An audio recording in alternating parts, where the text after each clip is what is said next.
There is a problem with policing. No matter what side of the political spectrum you land on, police killings are something we all want to avoid.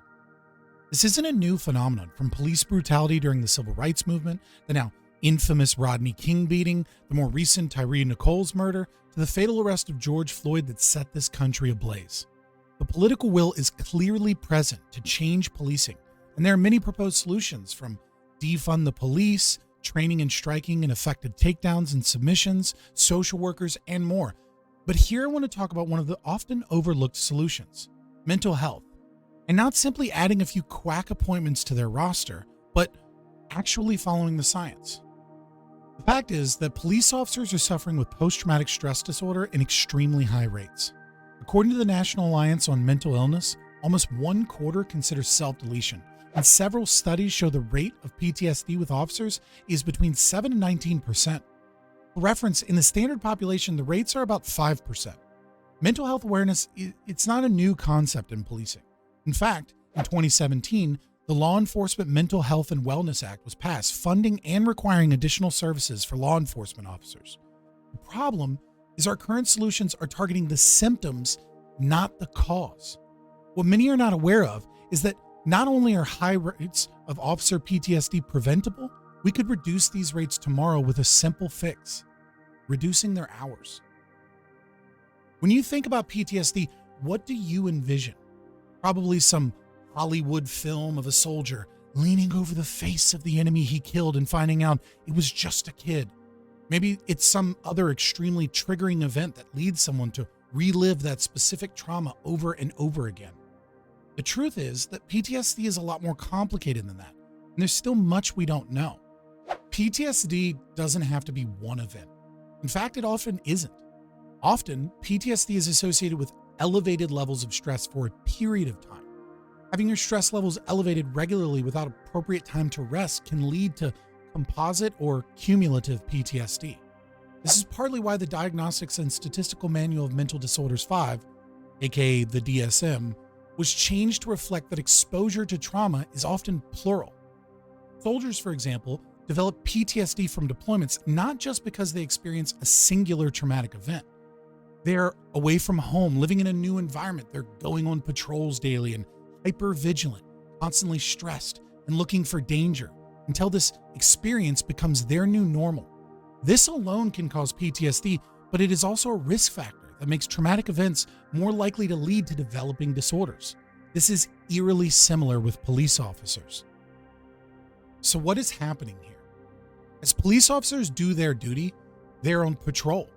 They are in a heightened state. This engages the hypothalamic pituitary adrenal axis, or HPA axis, in their brains. Normally, this regulates many hormones, especially cortisol, and helps with homeostasis.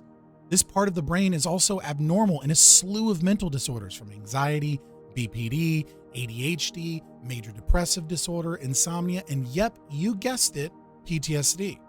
So what happens when this part of the brain is constantly overactive, with regular interactions in traffic stops, chases, or simply watching your back everywhere you go? Worse, what happens when police officers often pair this with situations that trigger their amygdala, the part of the brain responsible for flight or flight?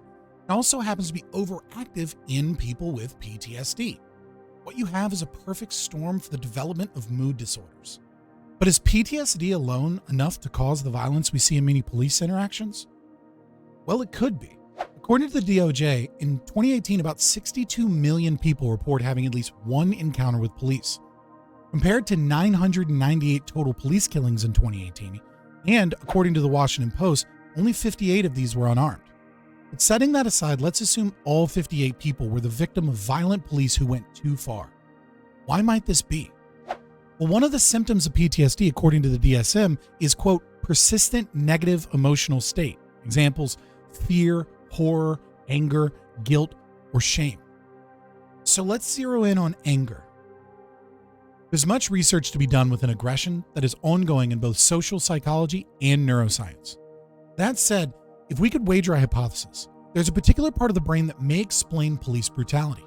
Jacques Panksepp was a famous neuroscientist who focused in his later years on discovering emotional brain circuits, and is most famous for discovering the play circuit. In his groundbreaking research, one of the many brain circuits he discovered he called the, quote, rage circuit. When these portions of the brain were stimulated in cats, they would fly into rage, immediately extending their claws and furiously attacking anyone near them. So what was this circuit?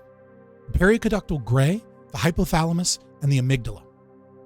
I'm sure you notice that 2 of the 3 portions of the rage circuit we've described as abnormal with people with PTSD are overly stimulated in police. The third, the periconductal gray, is a portion of the brain that regulates and moderates pain, as well as the key structure in learning and using defensive and aversive behaviors.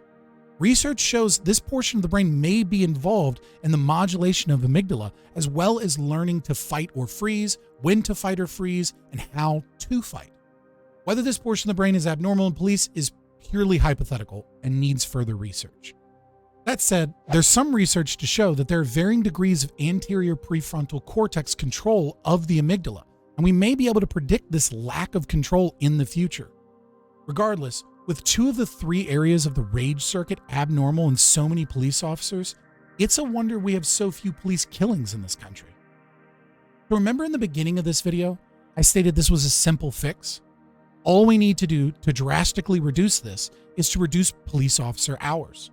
Most police officers are scheduled 40 hours a week. However, they're regularly held over, volunteer for overtime, and work on swing shifts that are 10 to 12-hour shifts. Research has shown increased metabolic syndrome amongst police and sleeping disorders. This is a major issue. When police officers are at risk for PTSD and other issues, working long hours back-to-back can wreak havoc on their bodies and brains. HPA axis needs time to recover, dump hormone levels, sleep, and finally stabilize before returning to an elevated state in the field can be healthy. What happens when this doesn't occur is officers don't have time to recover.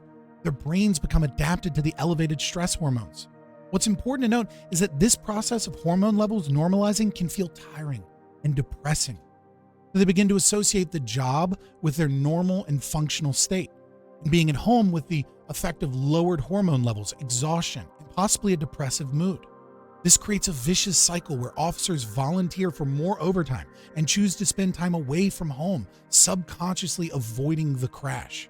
This furthers the damage to their brains and bodies.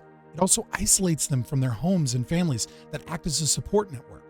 It's no wonder that research suggests officers have increased rates of domestic violence and adultery, though admittedly some of this research is exaggerated with poor methodology. If we simply reduce hours police are able to work and normalize their schedules so their brains can dump hormone levels, sleep on a normative schedule, and spend time with stable hormone levels, we should improve officer health and safety, and according to research, even improve relationships with the community. So if this is such an easy fix, why aren't we doing it? Unfortunately, the reason this isn't widely adopted is just as simple. In order to reduce police hours, we need to either reduce what laws they enforce or increase police funding. There's a slew of politicians and corporations heavily invested in the drug war and departments using officers to enforce traffic citations for more profits. If we do increase funding, there's no guarantee that the bureaucracy won't simply buy more toys, spend it on wasteful seminars and experts, etc., instead of investing in new recruits or increasing officer pay to entice new applicants. So, we must increase knowledge and advocacy. If we want happier and healthier communities, interactions, and officers, it's imperative that we reduce officer hours and normalize their schedules. We may not agree on policing in America or its role. Myself, I'm a libertarian. I would happily see the dissolution of the entirety of the police state. But if even I can agree that this is a critical and effective change, then maybe we can reach some measure of compromise in this country for the betterment of everyone. Thank you for watching. If you made it all the way through this video, then you've got to like, share, and subscribe. Over 70% of you watching aren't subscribed, and it really helps. We're live on Twitch every Monday through Thursday starting at 7 p.m. Eastern. And follow us on Twitter for more spicy libertarian takes. Finally, we all know that YouTube is a temporary place for dissidents. One day we'll upset the wrong journalists and be gone. Poof. But it doesn't have to be that way if you make sure to follow us on Rumble. Every video on YouTube is also posted to Rumble, and sometimes we exclusively stream there. Thank you for your time. All links are in the description below.